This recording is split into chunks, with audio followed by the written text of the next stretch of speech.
Энэ эдхэгийн зүүн хэсэгт орших Бихар мужийн Гая дүрэгт амьдардаг 26 настай Аашри гэх эмэгтэй цагтаа болж хүмүүс тусалдаг хүн болохыг мөрөөддөг байж. 2025 оны 7 дугаар сарын 24-ний өдөр тэр Бихарын цэргийн цагдаагийн сонгон шалгаруулалтын талбай дээр очисон байна. Тэр өдөр Аашра шалгалтанд орохоор бэлдсэн байлаа.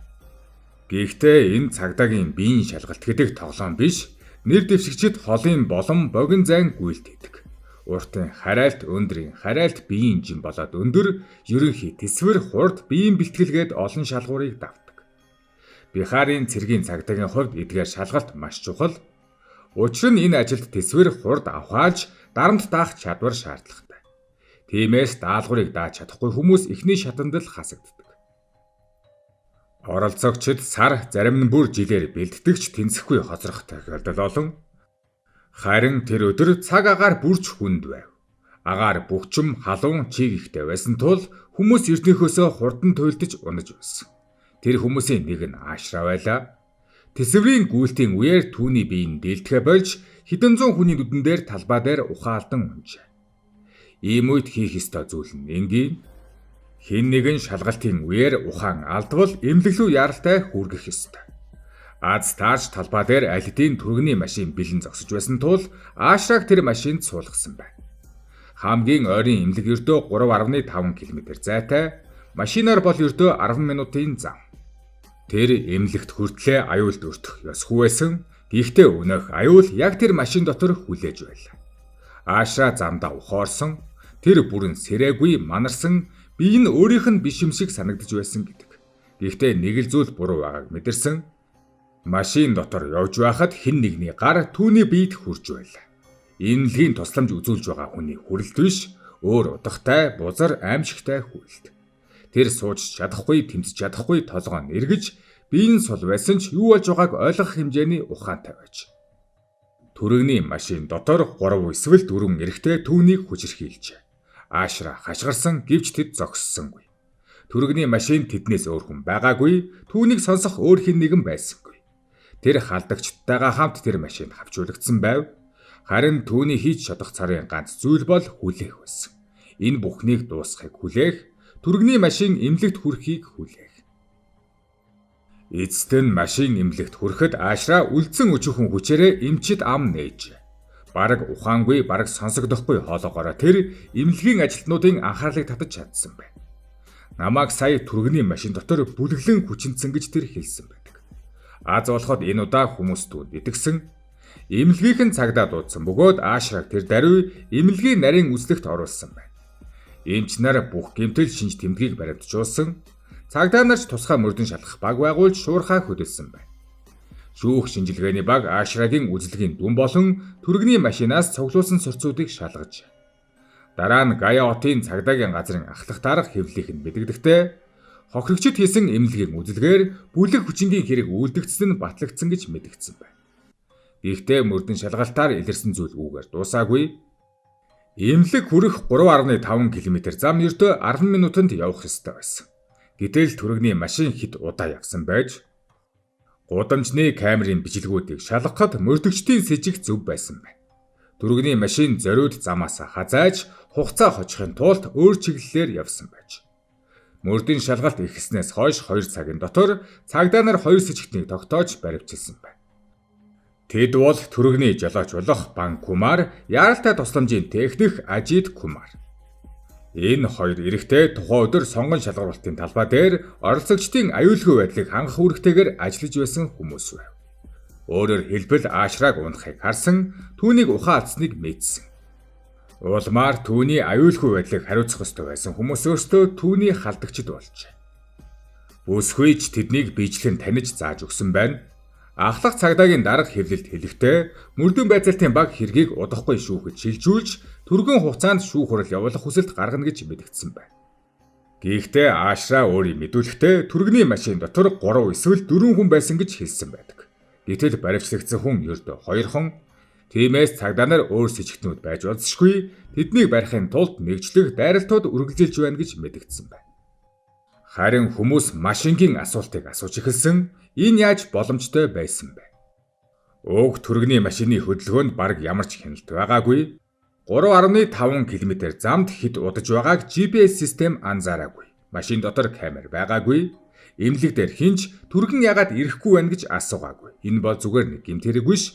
Энэ бол процессын ноцтой бүтлгүүтэл байлаа. Бүр цаашлаад илүү аимшигтай асуултууд гарч ирсэн.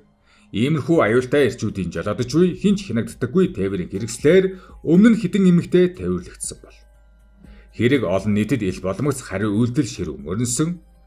Зөвхөн жирийн хүмүүс биш, эрх баригч эвслийн дотор шүүмжлэл гарсан байна. Сөрөг хүчний сайд Чирам Пасван хүртэл ийм төрлийн гэмт хэргийг зогсоож чадахгүй байгаа засгийг дэмжиж байгаадаа харамсаж буйгаа илэрхийлжээ. Тэрээр нөхцөл байдал үнэхээр гамшигтай болсон гэж хэлсэн байна. Хэрэг ялангуяа X буюу хуучнаар Twitter дээр хүчтэй тархсан. Ийхүү олон нийтийн хэлэлцүүлэг өргөжих тусам хүмүүс нэг зүйлийг ухаарсан байна. Энэ бол анхны тохиолдол биш байв. Эмэгтэй хүн түрэгний машин дотор хүчирхийлэлд өртсөн өөр тохиолдлууд ч гарч ирж эхэлсэн. Бэлэгдсэн хэрэгүүдийг өгүүлээ. Түрэгний машин дотор эмэгтэй хүн бэлгийн хүчирхийлэлд өртсөн өөр нэгэн хэрэг 2025 оны 2 дугаар сард Энэтхэгийн Керала мужид гарсан байна. Энэ удаа хохирогч нь шал өөр нөхцөлд байсан эмэгтэй байв. Түүний нөхрийн биеийн гинэт муудаж амьсгалан давчтан яралтай эмнэлэгт хүргэх шаардлагатай болж. Эмэгтэй нөхрөө аврахын тулд түргэн тусламж дуудсан байна. Түргэн чирч нөхрийг нь машинд оруулсан. Эхнэр нь хамт суусан. Энэ бол эмнэлэгт хүрэх энгийн зам байсан. Гэвч тэр шин нөхрөө авруулахаар машин суусан эмэгтэй өөрөө халдлагын бай болсон байна. Энэ хэрэг Керала мужийн Пата Минитад өргөд болсон байна. Шөнө түргэний машин өвчтөн болсон нөхөр түүний эхнэр мөн түргэний багийн хүмүүс байж. Замын туршид эмэгтэй анхаарал бүхэлдээ нөхөр дээрээ төвлөрч байв. Нөхөр нь амьсгалаад чадж байна уу, зүрхэн зүгээр байна уу, эмнэлэгт цагтаа хүрэх үү? Эмэгтэй бодол зөвхөн энэ байлаа. Гэвч түргэний машинд ажиллаж байсан эмнэлгийн ажилтан эмэгтэйг өөр өнцгөөс харж байж. Эмнэлэгт хүрэх замд уг эмнэлгийн ажилчин эмэгтэйд илт зохисгүй байдлаар хүрч эхэлсэн байна. Эхэндээ эмэгтэй цочирдож итгэж чадаагүй. Тэр машин дотор нөхөр нь хүнд байдалтай хэвдэж байхад яг энэ мөчөд түргэний ажилтан өөрийг нь оролдож байна гэж хэн санах вүлээ. Гэхдээ хүрэлт давтагдсан тэр санаатай байж. Эмэгтэй түлхэж холдуулахыг оролдсон байна, эсэргүүцсэн. Айд сандарсан ч дуугүй суугаагүй. Нөхөр нь хажууд нь хэвдэж байсан болохоор чанга орилж үмэн дэгдэхээс эмээсэн байж болох ч халдагчийг болиулах гэж оролдсон байна. Энэ үед халдагч түүнийг улам шахаж хүч хэрэглэн бэлгийн хүчирхийлэл үлдэхийг завдсан гэж мэдүүлэгт дурддагджээ. Өөрөөр хэлбэл тэр эмэгтэй түргэний машин дотор бэлгийн халдлагад өртсөн байна. Аз болж энэ хэрэг анхны үүсэн Бихарын хэрэг шиг хэдхэн минутын турш хинч сонсохгүй орхигдсангүй. Эмэгтэй эмнэлэгт очимогцоо болсон явдлыг нүүн дарагдуулсангүй. Тэр шуудад гомдол гаргасан байна. Цагдаа нар хэрэг бүртгэж түргэний ажилтныг баривчилжээ. Мөрдөн шалгалтын явцад гарч ирсэн хамгийн чухал зүйл бол хохирогчийн мэдүүлэг, тухайн түргэний машины ажилтнуудын байршил хөдөлгөөний мэдээлэл, тухайн шөнийн үйлчилгээний бүртгэл, эмнэлэгт хүрсэн цагийн тэмдэглэл байсан байна.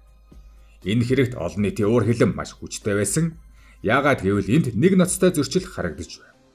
Эмэгтэй хүн түргэн тусламж дуудсан нөхрөө аврахын тулд гэтэл тэр дуудсан систем нь өөрийг нь хамгаалах ус өөрлөө нь хаалтсан.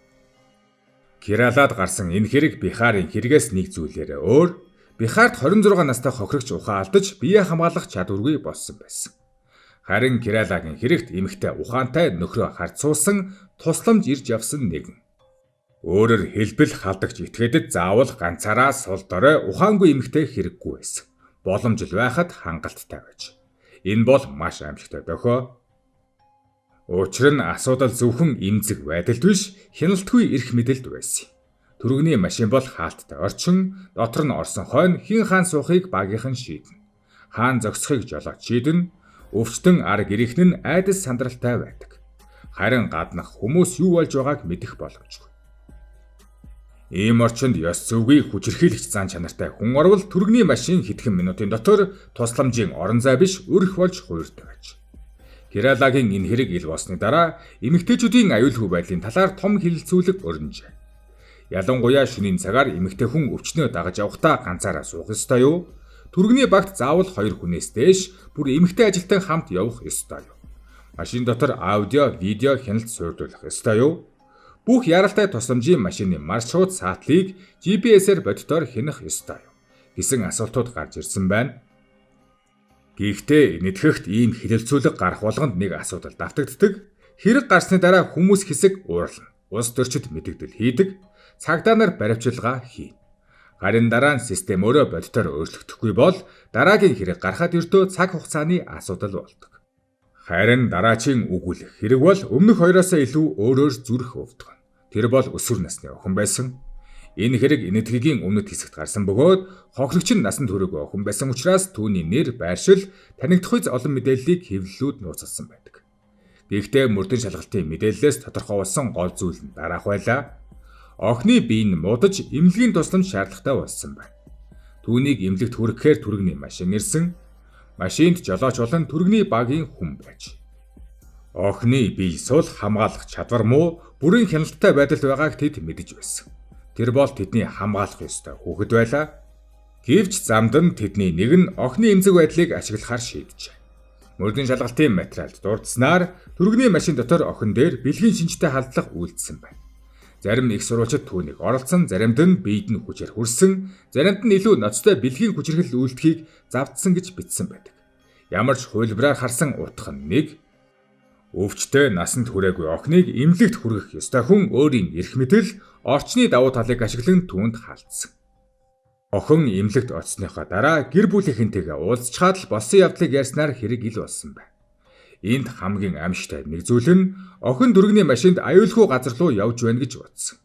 Гэр бүлийнхэн ч тэгж итгэсэн. Эмнэлгийн тусламж үзүүлэн хүүхдээ аврагдана гэж итгэсэн. Гэвч тэр машин өөрөө аюул болжээ. Дээр өгүүлсэн хэрэгүүд нөхцөл байдал өөр боловч 3 хэрэгт нэг ижил гол зүйл байна. Хаалдагчид түргэний машиныг хаалттай хяналтгүй орчин гэж харсан байна. Тэнд гаднаас нь хүн харахгүй зорчигчд айдастай сандарсан бие муутай байдаг. Багийнхныг эмнэлгийн хүн гэж автоматар итгэдэг. Хэдхэн минутын дотор юу ч болоод өнгөрч болно. Энэ нь хүчирхийлэгч хүний хувьд төгс орчин болж. Эндээс асуудал ганц хүний муу зам биш гэдэг нь улам тодорч байна. Хэрэв систем зөв ажиллаж байсан бол машин бүр GPS-ээр бодитоор хянагдах ёстой байсан. Арын хэсэгт камер эсвэл ядаж аудио бүртгэлтэй байх ёстой. Ганцаараа явж буй эмэгтэй эсвэл насанд хүрээгүй өвчнөдтэй үед тусгай протокол үйлчлэх ёстой. Түргэний багийн ажилтнуудыг сэтгэл зүйн болон ёс зүйн шалгуураар илүү нягт шалгах ёстой. Хааллахын гомдол гарсан тохиолдолд тухайн компани лиценз, гэрээ, ажилтны бүртгэлд шууд арга хэмжээ авах ёстой. Гэтэл бодит байдал дээр нэгтгэхт ийм хяналтууд олон газар сул байдаг байна. Тиймээс хэрэг бүрийн дараа хүмүүс ямар аимшигтай юм бэ гэж цочирдоод өнгөрдөгч систем өөрөө өөрчлөгдөхгүй бол дараагийн хохирогч гарах эрсдэл хэвээр үлддэг. Өөр нэг хэрэг 2025 оны 12 дугаар сарын 29-нд Харьяна мужийн Фаридибад хотод гарсан байна. Энэ удаа хохирогч нь 25 настай 3 хүүхдийн ээж байж. Тэр орой уг эмэгтэй ээжтэйгээ маргалцсны дараа гэрээсээ гарч хотын нөгөө захад байдаг найзандаа очисон байна. Явхаас өмнө игчлүүгээ уцтаж 2-3 цагийн дараа буцаад ирнэ гэж хэлжээ. Гэвч тэр шөнө тэр гэртээ эргэж ирээгүй. Найзандаа хэсэг байж угаад гарсныхаа дараа тэр эхлээд жижиг рикша буюу 3 дугуйт таксигаар хотын шинэ аж үйлдвэрийн бүсийн нэгэн уулзвар хүртэл явжээ. Тэндээс гэрлүүгээ харих өөр унаа барихаар зам дээр зогссон байна. Тэр үед аль хэдийн шүн дунд өнгөрчихсөн хот бараг нам хүм, зам дээр цөөхөн хүн, дээрэс нь өтгөн манан буусан байж. Яг тэр мөчөд хувийн эмнэлгийн түргэний машин ирж зогссон байна. Доотор нь 2 эрэгтэй байсан тэд эмэгтэйд суугаад яв хүргээд өгье гэж санал болгожээ. Эмэгтэйд суусан яагаад суухгүй гэж тэр бол энгийн машин биш түргэн тусламжийн машин. Гэвч эмэгтэй суунгууд бүх зүйл өөрчлөгдсөн байна. 2 эрэгтэй хаалгыг шууд төвчж түүний утсыг булаа авчээ. Дараа нь түүнийг гэрийнхэн зөвлөө авч яваагүй эсрэг чиглэлд авч явсан байна. Нэг хэсэг явсны дараа тэд машиныг аслагдсан хөнгүй газар зогсоогоод бүсгүйг хүчинджээ. Хүчирхийлэл дуусны дараа тэд эмэгтэйг эмнэлэгт хүргээгүй, аюулгүй газарч буулгаагүй. Харин буцаад суулгасан газар руугаа явж шөнийн 3 цагийн орчимд түүнийг зам дээрээс түлхэж хайсан байна. Түүний нүүр цус болсон баруун бүр нь хугарсан байв. Тэр харанхуй шүн зам дээр хэвтэж тусламж дуудан уйлсан ч манан маш өтгөн, гудамж маш намгүн байсан учраас хинч сонссоогүй, хинч хараагүй. 3 хүүхдийн ээж нөхөртөөгөө муудалцаад эцэг эхтэрээ амьдарч байсан тэр эмэгтэй шөнийн 3 цагт гар утасгүй цус болсон чигээрээ зам дээр хэвтэж байж. Эцэст нь хинэгний утсыг ажиглан эгч рүүгээ холбоо барьж чадсан байна. Эгч нь гэр бүлийнхнээ дагуулan яран ирж бүсгүйг эмнэлэгт хүргэжээ. Эмчнэр түүний нүүрэнд 12 ойдол тавьсан байна. Мөн баруун мөрний хугаралд дахин нэг мэс засал хийх шаардлагатай болсон. Халдлагаас 6 хоногийн дараач бүсгүй эмнэлэгт хэвтсэн хэвээр байж тэр маш их сочролд орсон байсан тул цагдаад шууд бүрэн мэдүүлэг өгөхч боломжгүй байсан байдаг. Хамгийн харамсалтай нь дээр дурдсан бүх хэрэгүүдийн аль нь ч эцсийн шүүхийн шийдвэрт хүрээгүй. Хэрвээ энэтхэгийн ерөнхий нөхцөл байдлыг харвал энэ нь гайхмаар зүйл биш. Их сурвалжид дурдсанаар энэтхэгт 2022 онд хүчингийн хэргийн ял шийтгэх хувь 27.8% байсан. Олон мужийн шүүхүүдэд ийм төрлийн хэрэгүүдийн 90% нь шийдэгдээгүй гатсан. Нэг эрүүгийн хэрэг дунджаар ойролцоогоор 6 жил үргэлжилдэг. Харин бэлгийн хүчирхийллийн маш олон хэрэг замхан оддог. Өөрөөр хэлбэл хохирогчид эхлээд халлаганд өртөн дараа нь эмнэлэг, цагдаа, шүүх олон нийтийн дарамт удаан сунжрах хэрэг бүртгэл. Ингээд өөр нэгэн урт тэмцэлтэй нүүр тулдаг. Их сурвалжид мэдээлснээр энэтхэгийн засгийн газар 2016 онд Харьяана мужид Махила Police Volunteer програм гэх туршилтын хөтөлбөр эхлүүлжээ. Энэ нь үндсэндээ орон нутгийн төвшөнд ажиллах эмэгтэй сайн дурайхны сүлжээ бөгөөд эмэгтэйчүүд хүчирхийллийн талаар мэдээлэхэд нь туслах зорилготой. Хөтөлбөрийг дараа нь бусад мужуудад ч зөвшөөрсөн байна. Гэсэн ч асуудлын цар хүрээ хангалтгүй санагдав. Яагаад гэвэл энэтхэгт өдөрт дунджаар 86 хүчингийн хэрэг бүртгэгдэж байна. Бас 2022 оны тайлангаар энэтхэгийн цагдаагийн албанд ердөө 11% нь эмэгтэй ажилчид байж. Шүүхийн систем хэрэг шийдвэрлэхдээ олон жилийг зарцуулдаг. Ийм нөхцөл зөвхөн сайн дурын хөтөлбөрөөр бүхнийг шийднэ гэж найдах хэцүү. Эндээс ил гарах хамгийн том үнэн бол эмэгтэйчүүдэд аюул зөвхөн гудамжинд биш хамгаалах ёстой байгууллагуудын доторч үе гэсэн зүйл. Цагдаа түргэн тусламж эмнэлгийн үйлчилгээ зэрэг нь нийгмийн хамгийн ихтгэлтэй бүтэц байх ёстой. Гэтэл яг энэ бүтэц дотор хүчирхийлэл гарч байвал хохирогчид зөвхөн нэг гэмт итгээдээс бус бүхэл бүтэн тогтолцооноос айх шалтгаантай болдог. Энэ нь итгэлийн асар том сүрэл юм а.